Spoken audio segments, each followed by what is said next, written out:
Hello, CFLPA Academy members and others. And thanks so much for joining us for our webcast today. Oh, it is the summer solstice, June 22nd, the longest day of the year, and training camp and the season are just around the corner. And to that point, we are going to be talking about what you can do to prepare for the season, wherever stage you are at. And we are very grateful today to have several guests on our panel here. I'm not one of them. I'm the guy who's just going to learn a lot, just like you listening here. We have Chantale Lussier. Chantale, thanks again for joining us.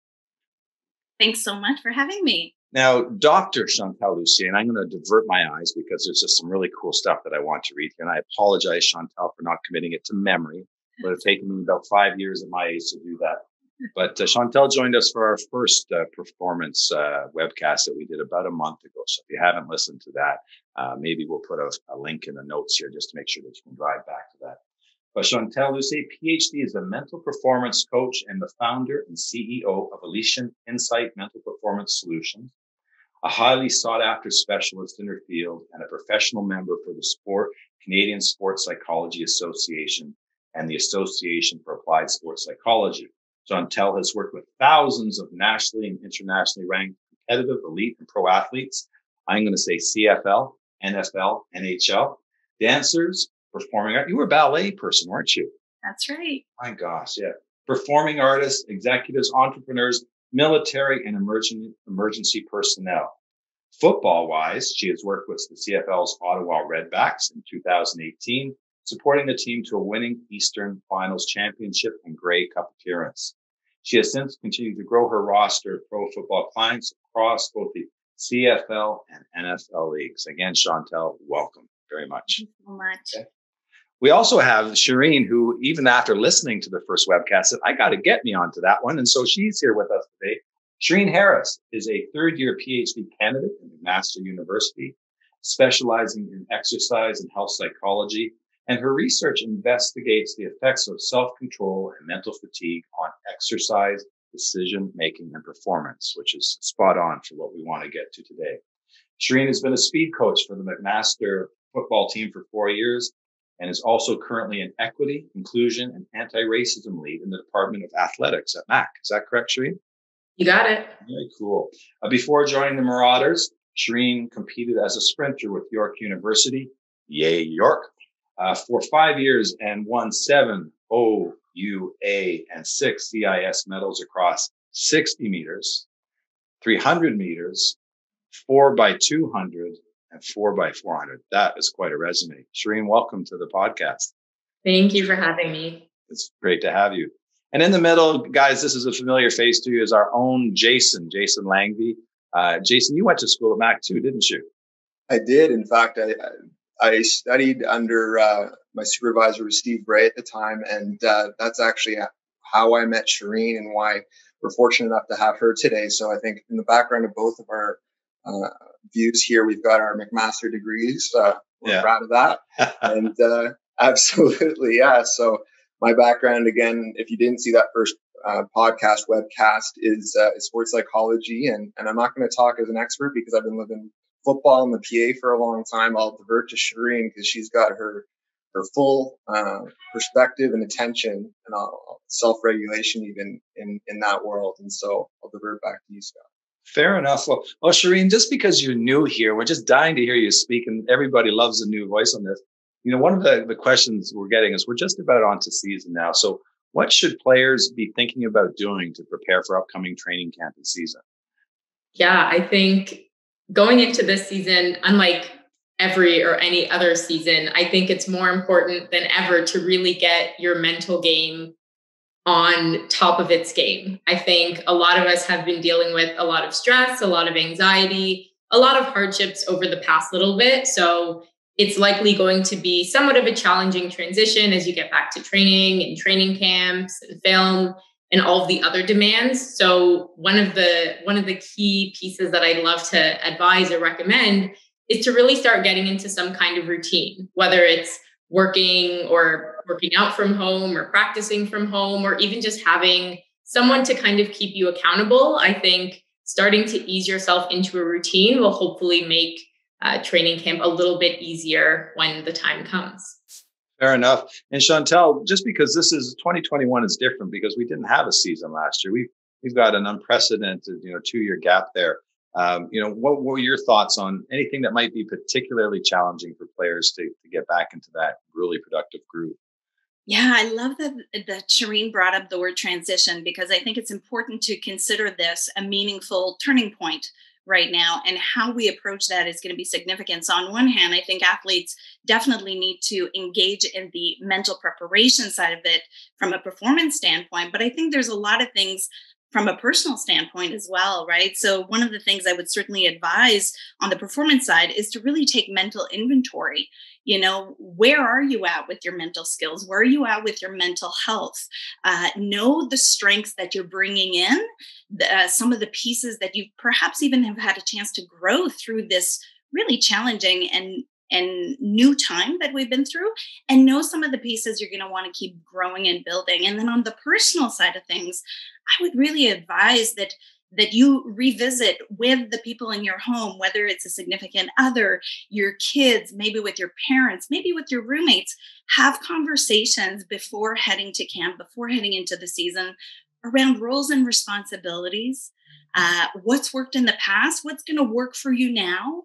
What are expectations for all parties involved? And then even what are you going to need in terms of support from your loved ones in your life, right? And to talk about what's that going to look like now?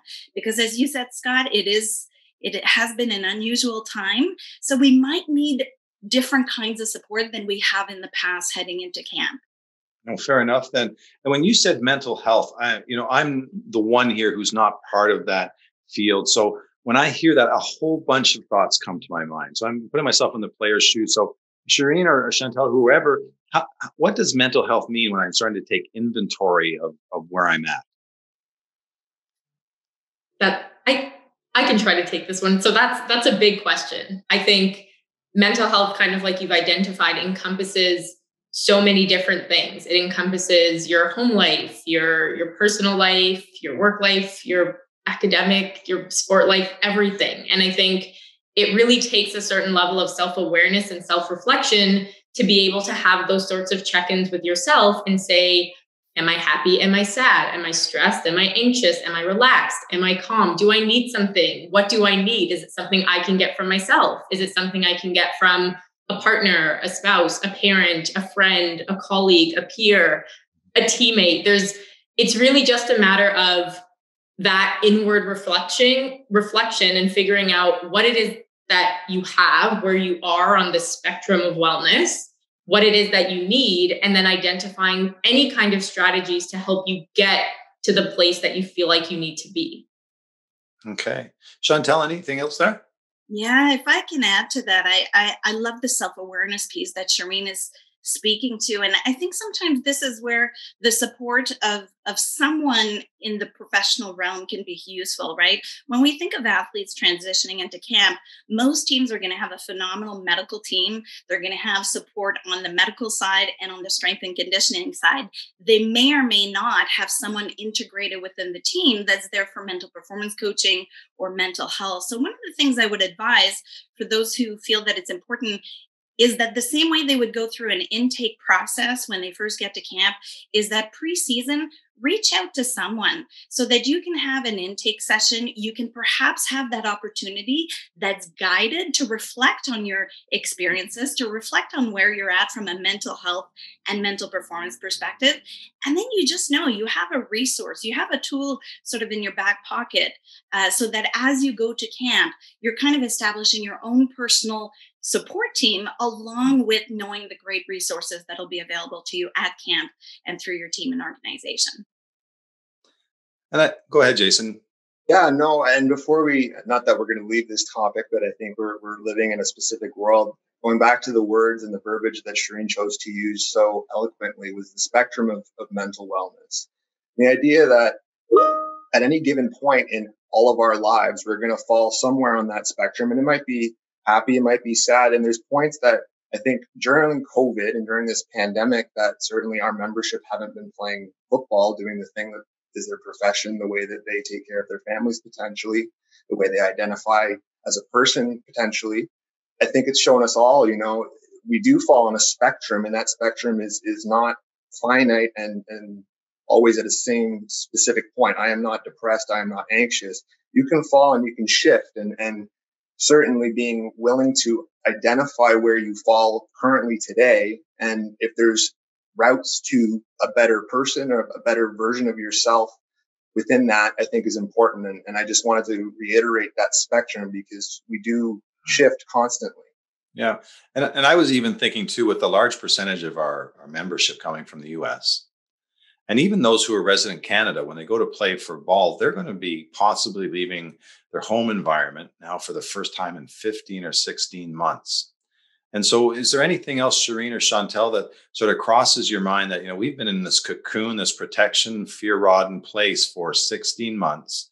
And now we're all of a sudden sort of a bird let out of a cage that it used to feel really good, but it might feel odd. I don't know. I'm not the expert. Is there anything else that might cross your mind as worthy of discussion, just as players leave their family nest, if you will, or even just, their comfort nest for the first time in 15 months?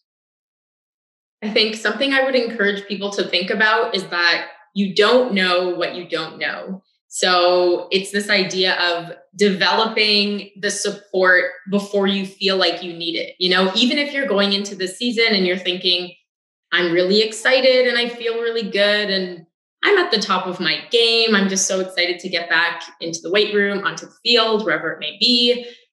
None of us really understand the implications of this transition. We don't know what it's going to do when you have to leave your family, when you've been spending all of your time with them for the past 16 months. We don't know what it's going to be like for any of the rookies. I think that's the term. The rookies are the first years who are coming in, who are making this massive transition, leaving their teammates and their family. So before you get to a place where you start feeling like you're shifting on the spectrum, there's absolutely no harm in just having this intake, like Chantale was saying, and finding the support and saying, oh, this is a great person that I can talk to. This is a great resource, the same way that you would use any other resource related to your athletic or your physical performance.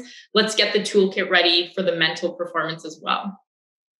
I love what you're saying, Shereen, and to kind of build off of that, as you're saying, we don't know what we don't know. We don't know how we're going to respond, whether that's emotionally, whether that's in terms of our focus, or whether that's even in terms of our physiology. As Scott was saying, like, we have been cocooning, we have been a lot less socially exposed. All of a sudden, it might be extremely exciting, but also very activating to be around a lot of people every single day. We might need more recovery. We might need more physical and mental recovery, because all of a sudden our nervous system is going to have, a bit of a shock, and hopefully we're all excited about it and looking forward to it. But needless to say, it's a shift, right? So as Shereen was saying, if we can establish a team and the resources behind us, but also establish a sense of awareness with some baselines, right? So the same way your strength and conditioning coach and your medical team is going to do a preseason assessment and get some baseline measures, wouldn't it be valuable to go through some kind of process where some baseline measures or some awareness pieces are established preseason, so that you have a real good sense mentally, emotionally, where am I at? So that as we start to go through the ride of the season, we have these great reference points to keep us in check and to keep us really navigating as healthily as possible, with as much wellness as possible. I had to stop myself from laughing a moment ago, Chantale, because my daughter had their wedding shower on Saturday, and it was for 5 hours, guys. And it's the first time I'd been it was outdoors, but it was 40 people, and we're socializing. And I was exhausted. It was sort of like I hadn't run the 200 meters, Shereen, in decades. Like, really, did that wipe me out? So that just made me think of that. So, socialization maybe is a bit of a muscle that you have to get used to again. And you said recovery. The piece I wanted to ask about was, though, when you talk about physical performance, everybody gets it. All the players Jason and I talk to, they know what they're trying to do to get their 40, get the vertical up, the reaction times, all that conditioning. You start talking about mental wellness and performance, there's a stigma around that. And so I'm just thinking, what are some of the words and the ways people can frame having a mental performance asset within their team, a coach, that would help remove some of that stigma, because for some players, they already have crossed that gap. They get it. I would suggest a lot of them may have never really engaged at that level. You want to jump in? Sure. I think one of the ways that you can approach this with the players is to think about it, like you're saying, as mental performance. You would never neglect your athletic performance, your sport performance, your physical performance.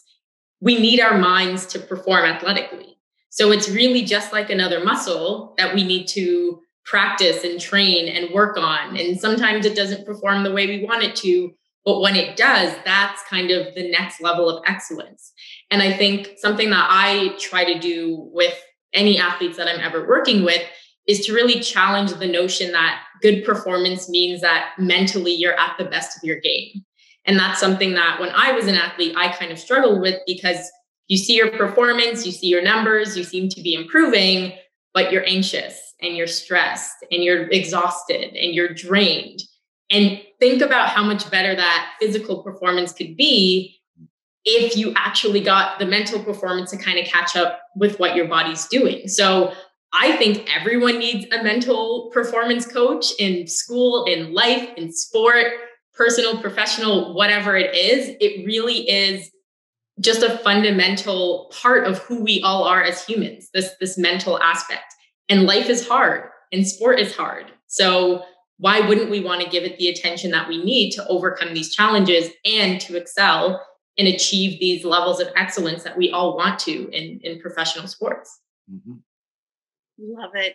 I know for me, if I can add to what Shereen is saying, one of the things in terms of the language around the mental performance piece is to talk about mental skills and to bring the word skill into it, because I think then we're right away sort of busting the notion that there's any stigma to it, right? When an athlete gets in the gym or gets on the field, whether it's with their strength and conditioning coach or with their position coaches, they're working on specific skills. And people understand that if you haven't been exposed or had the opportunity to be coached in those things, you're not going to know how to effectively do those things, right? So why in the world do we expect ourselves and expect each other to magically have mental health literacy or mental performance literacy if we haven't learned the skills, right?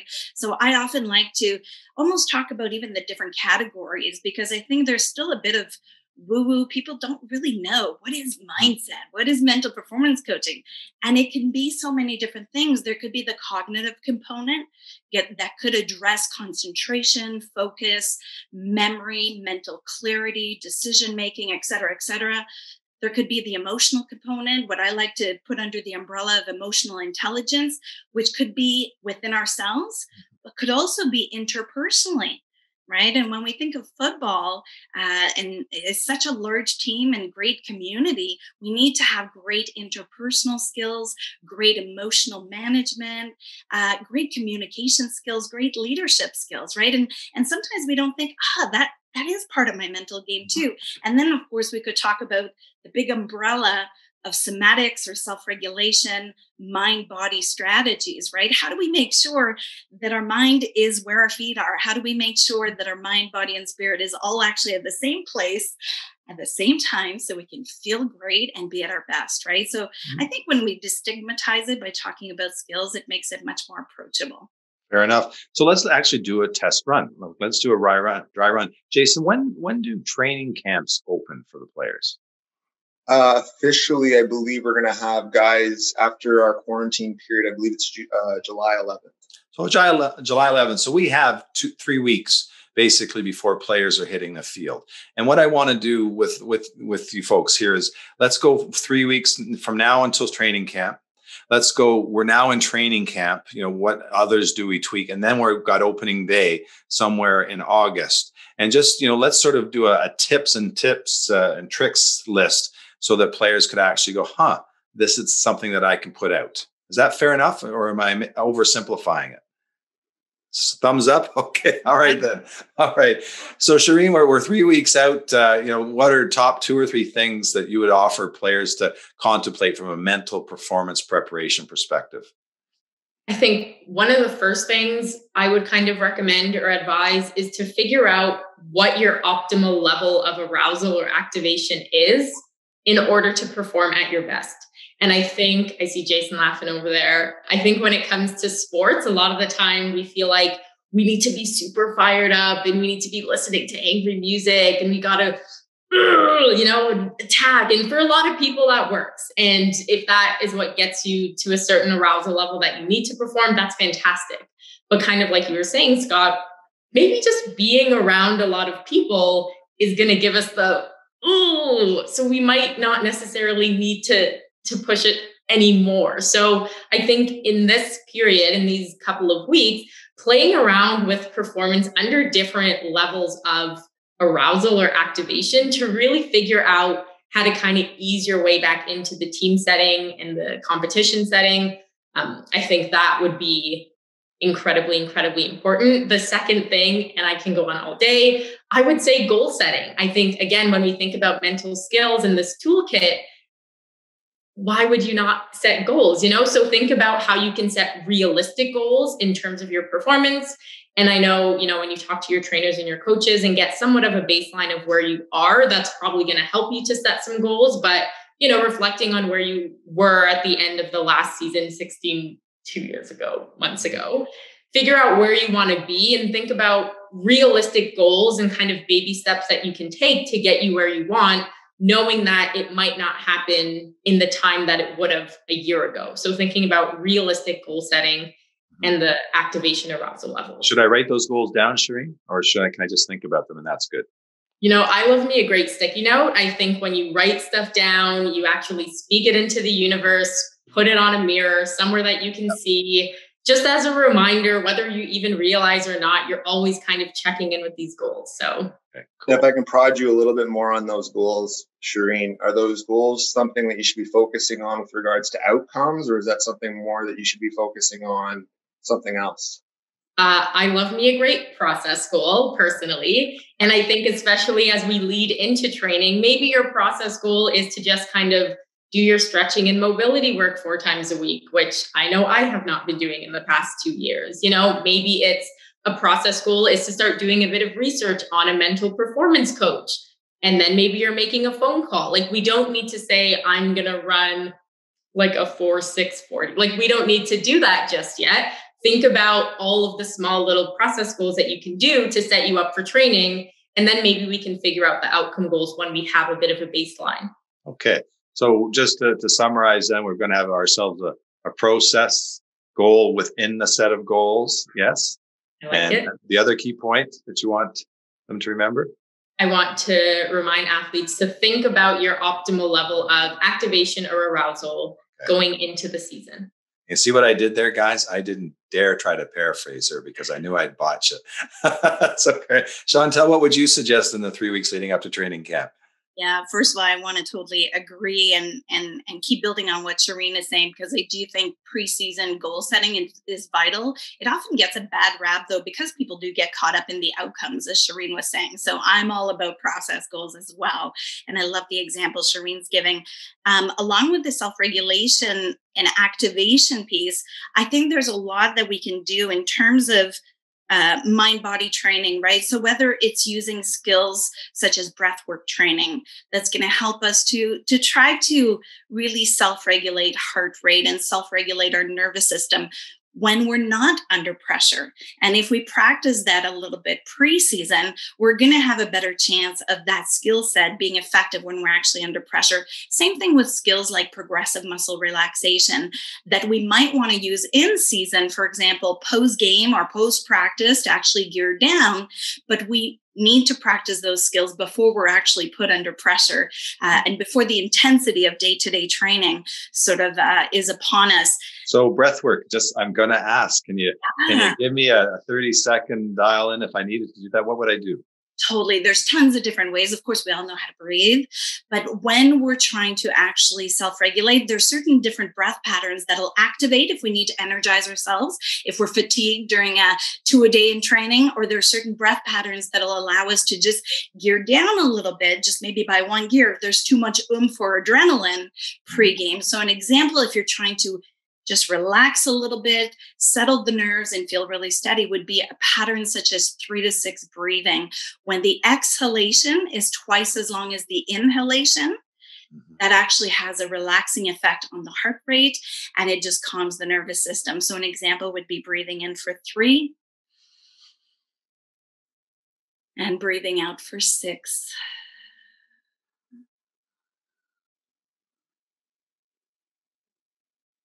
And of course, we could do that 3 times. This webcast has just slowed down immensely.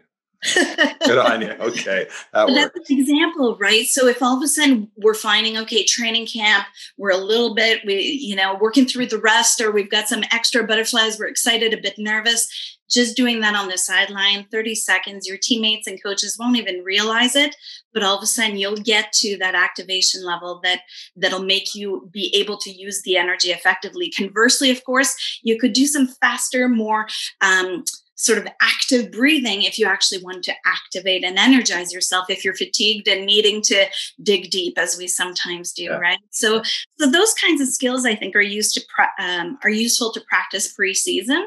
The other piece I would suggest is to really revisit processes, right? So whether, you just take a minute to make decisions around what's your pregame routine?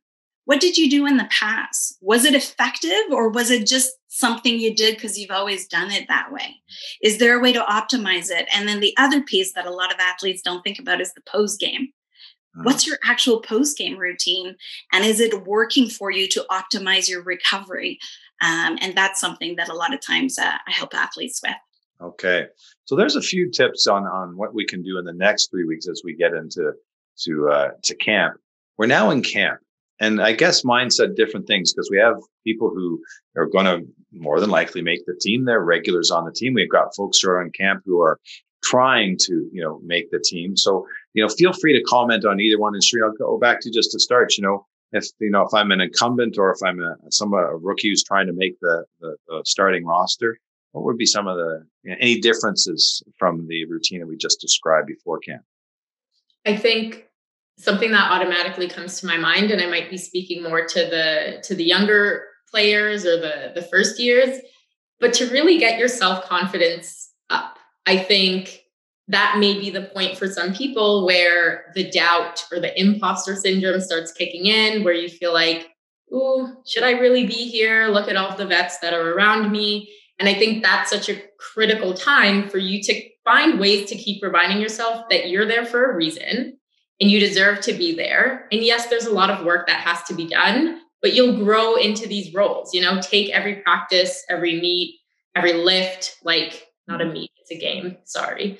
But take it for what it is, find ways to continue to learn, but always, always find ways to be confident. And I think, again, thinking of a spectrum, some days it may be easier than the others, but other days, if you have a bad practice or a bad game, finding the strategies and the tools to kind of get your mind back and focused after any kind of setback. But confidence, kill them with confidence. Okay.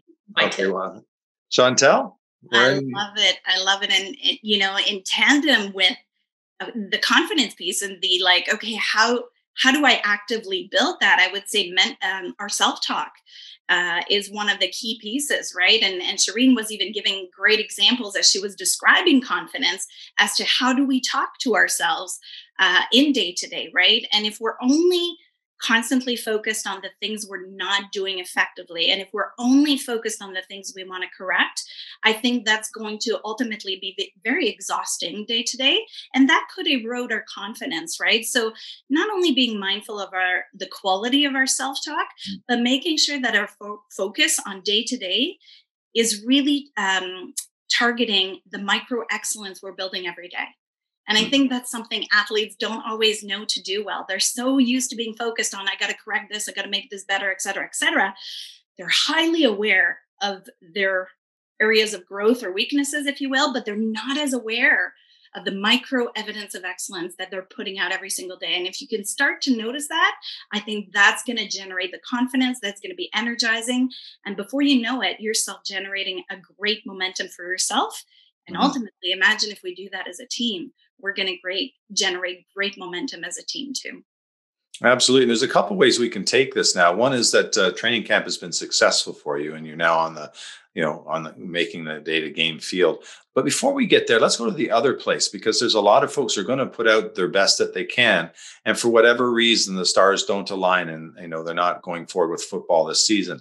And that's a mental performance piece as well that we now have to transition to something that we maybe didn't, necessarily consider deeply. So just some strategies for folks who give it all. It's just they're not on field this year. How do we help them transition to, life outside of football for at least, part of this year? Because they could always be called up.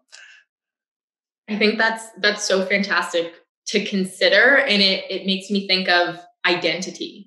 So for everyone going into this season, maybe taking a couple steps back, really reflecting on who you are as a person outside of sport.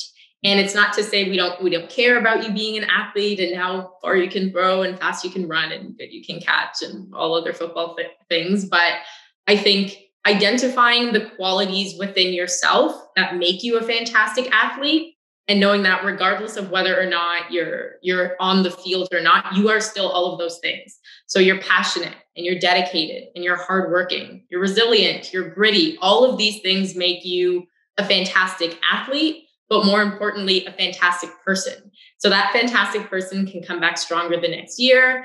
And that fantastic person can also find a way to channel this energy into other ways of being productive as they kind of ride out the season, whether it's your personal life or professional life or a small little detour or a sidestep, whatever it may be, figuring out who you are as a person, taking out the piece of football.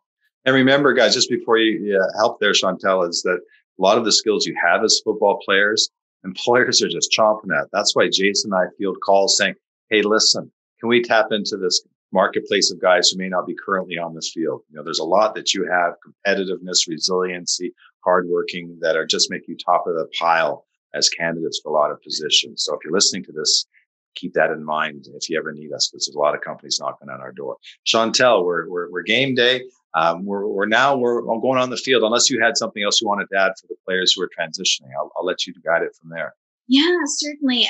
The identity piece, as Shereen was saying, is so huge. And I encourage athletes, whether today you're active or not, to always recognize that you are more than an athlete, right? So I think a lot of times as athletes, we think that to perform at our best, we need to have this extremely narrow, all in, nothing but football. It's the only thing we eat, drink and sleep, etc., as the expression somewhat goes. Mm-hmm. But I think recognizing that even when we're active football players, we can actually always protect and nurture the qualities we have, but also the interests that we have beyond football, right? And maybe that just means an hour a week that we dedicate to something else, so that if all of a sudden an injury, takes us out for a few weeks or a few months, if selection all of a sudden means, okay, not now, the opportunity is not in front of me at this moment, and we're out for a while, or we decide to actually transition more long term, we right away know the inventory of interests and skills that we bring. I think along with that, though, it's developing community, right? And it's making sure that not only do we harness the great relationships that we currently have on the team and in our homes, but that whatever community you're involved in, maybe take the time to also reach out from time to time and develop those relationships beyond football. Because I think when we face transitions, all of a sudden there's opportunities we don't even know that could be just around the corner because we've cultivated relationships with people beyond our sport. Yeah. And of course, that's what Jason, go ahead, Jason. Oh, I was just going to say, and I think any member or anybody that's listening to this webcast, pay attention, because we learned from Chantale last time that she transitioned a highly successful dance career into this world of sports performance coaching. And Shereen herself, as we went to the beginning of this webcast, was a very successful track star effectively over at York. And she found a way to transition and continue on in academia. And I think that you two are perfect examples of finding that and transitioning that identity into something that's going to continue fostering that identity. Mm-hmm. So Jason, you know, get a lot of contact. You've been around for a lot of the beginning of seasons. And so you see what players go through more than the rest of us on the call, perhaps. And Chantale and Shereen, I know you get a lot of that. But, you know, what do you see as, you know, some of the anxiety-based moments or performance-based moments of a player who's now made the team? And if we're talking, maybe it's imposter syndrome because now I'm on the field in front of fans and playing. You know, what are some of the challenges you see players, you know, come up against as they actually engage in the season? Frankly, I mean, I think we've already touched on it. And Sheereen, from her experience, has worked with a lot of young athletes getting into the CFL. But I think the way that she described asking if I'm good enough, I mean, we talked about it last webcast. I mean, we've been off for 16 months. So whether you're a rookie or not, we're all going onto the football field for the first time and asking those questions. I think that might be more ubiquitous than ever across our membership, of guys really trying to build that self-efficacy on something that they've always had and make sure that it's still there. And I think the internal skills that we're discussing are as important as ever, because the reality is we know that, and I think I've seen it from just about every vantage when I look at sports. I mean, the thing that brings you to a professional level is almost across the field. We all worked so hard to get our bodies at, you know, whatever godlike form, because it's 1% that makes it to the pro ranks. The thing that takes you and sets you apart from that 1% to the top 1% of that field, I think really is the mental performance side of it.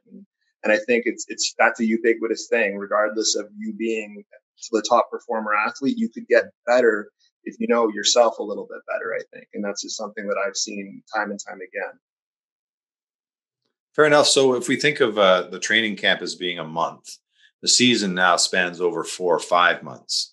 And we may not have that same sense of immediacy. So again, we're at opening day. I now know that I could be around for, you know, it was 13, 14, 15 games, whatever, you know, the season is going to be. Is there any change, Chantale, in the way mentally we're going to perform that? Because it's not the 40-meter sprint that Shereen's been doing, but it's, you know, it's around the track a few times, isn't it?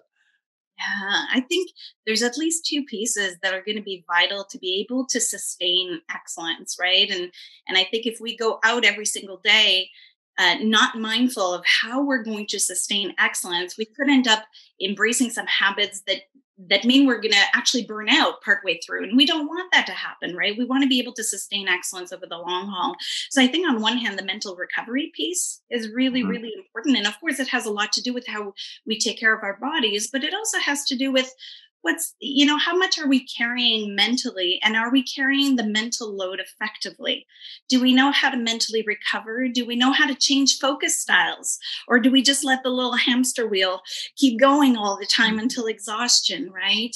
And I think the other piece, you know, that helps with dealing with pressure day in and day out is embracing what we could call as a growth mindset, but also a beginner's mind, right? As we've been talking through this webcast, you know, we're all kind of back to a certain baseline of like, it's been a while.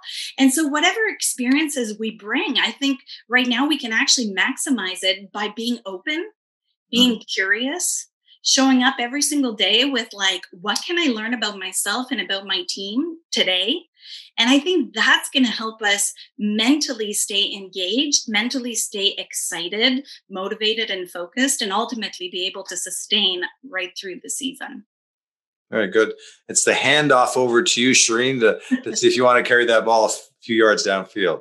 Yeah, I really love the mental recovery piece, because I think, again, the same way our body needs to recover, so does our mind. And if we think about a holistic human being, which we know we all are, you're athletes, but you're also children and parents and friends and partners and colleagues and all of this kind of stuff. So what are you going to do to be able to kind of park the football part of you and then go home to your family or go home to your friends and have these conversations and still kind of allow yourself the space to recover? When things are going good, we always want to go home and talk to people about it. But when things are going bad, sometimes the best thing we can do for ourselves is really figuring out, okay, what went wrong? I don't want this to happen again. And I'm going to leave this here. and we're going to try again tomorrow. So really figuring out how you can kind of separate the good and the bad and the football from the non-football and allow yourself that time and that space to recover. And also just kind of following up on Chantale, I think the idea of asking for support if and when you need it immediately is also something to take into the season. So if you have a couple of games back to back, something doesn't feel right, mentally you're feeling checked out or more fatigued than usual or more anxious than usual, who do you have that you can call on and do that? Just do that. It's always great to ask for help. People are going to be so thrilled to be in a position to offer you any kind of help and support. So find your people and do not hesitate to reach out to them. Okay. So maybe that's an interesting segue, is that, players are now watching or listening and watching to this, and they're going, a lot of this is resonating with me. I haven't really done mental performance checkpoints as I would have with the physical performance checkpoints along the way. How do I find these resources? Chantale, I know you're one. Shereen, you're a third-year Ph.D. student. I'm not sure if you do coach at this point or not, but where would you folks suggest to find somebody that, for the first time, you might be inviting a mental performance coach as part of your team? Chantale? Yeah, well, for me, I'm happy to share. I'm actually launching my brand new website. So I would invite people, if they have questions about how to connect with me or how to find other resources as well, people can check out my website at chantalelussier.com. People can also register if they want to get my newsletter and sort of find out news, events, or different services that I offer. And on that, you also have all of my social media links. And so if people want to connect that way as well as through email, that's one way. The other thing I would encourage, of course, is in Canada, we have the Canadian Sports Psychology Association. And in North America, based out of the US, we have the Association for Applied Sports Psychology. And if anyone's looking for mental performance coaches, those are the two places that you could find people like myself who have the proper education in sport and performance psychology, who could guide athletes effectively through that. So those would be two potential resources I would recommend. Great. And what we'll do to make sure is we'll put it in the footnotes to this guy. So if you're watching this, it'll be down there. But is that okay, Jason? Okay, so thumbs up there. Absolutely, yeah. I put thumbs up there because I was going to be off camera, but I'll also make sure that I put the digital overlays too, so that we're at the high end. Good stuff. All right, good stuff. Shereen, too, just thoughts on working, with you. Obviously, you're dedicated to your field, or ways that you would suggest people find a team member for their mental performance. Yeah, I think the resources that Chantale outlined were fantastic. Definitely great places to start. One of the things I would advise, just from my own experiences too, that sometimes it might take, more than one person to find a really good fit. So don't be afraid to kind of leverage the resources and the contacts that you have. And maybe there's someone that a teammate is using and you give it a try and you say, this doesn't feel like the right fit. That's completely fine too. I think Chantale would agree that the specialists and the coaches, they want to help you as much as you feel comfortable with that kind of help. So don't feel like it would necessarily be an easy process all of the time. Really keep working, really keep pushing to find the fit that you need. And I will happily give everyone my email and my Twitter. I do not have a website, but there's a soft spot in my heart for all kinds of athletes. And if there's anything that I can do to help or support, feel free to contact me or reach out to me at any point as well. That's beautiful, Shereen. Thank you very much. So let's just pretend that each of you had 10 seconds and this was sort of a micro webcast, 10 seconds for mental performance. What would that content, look at me, I'm stalling, Shereen, so it's not going to be a wham, it's not going to be a push kind of thing. I'll wait till everyone's ready, but you just want them to go away thinking about this as the next step. You want them to go away thinking about this as the next step. Chantale, what might that be? I think I'm going to revisit a little bit something we did on the first webcast, and it's to honor the human being as well as the high performer. Okay. One does not take away from the other. It actually empowers the other. Okay. Shereen? I would say believe in yourself, trust yourself. You can do this, and you have people that are always, always rooting for you. So never lose sight of that. And you're fantastic. Yeah. So, guys, if you're watching, these wonderful people have donated their time and expertise for your benefit here, and certainly have your best interest at their heart center.